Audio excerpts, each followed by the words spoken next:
Today in Granny's Kitchen we're going to make an alternative haggis. This one doesn't contain any heart, liver, lungs or sheep's stomach. This one is actually fairly straightforward.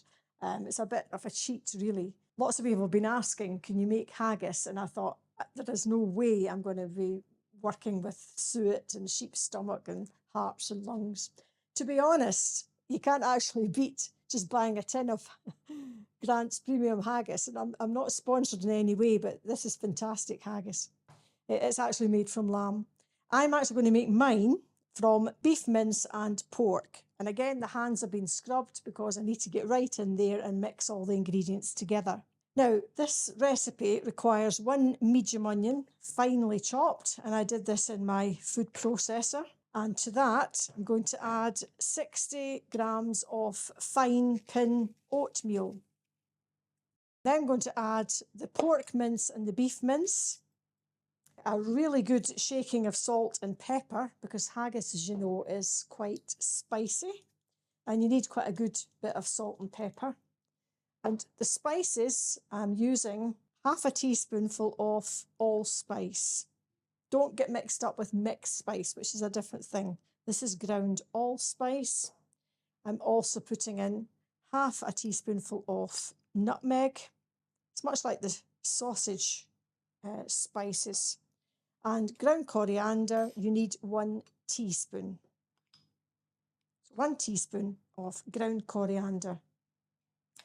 I'm also going to add a tablespoon of Worcester sauce.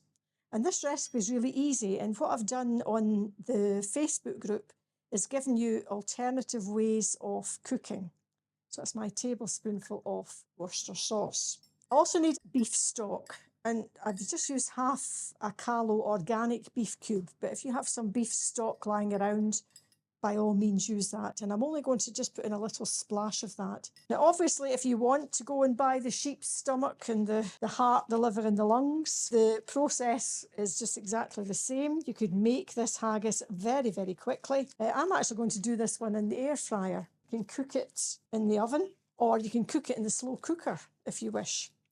So basically, all I'm doing is working all those ingredients through. And then I'm going to put it in a dish like this, put it in the air fryer for 20 minutes at 180. And then I'm going to turn it over into another dish, then cook it again for another 15 minutes or so.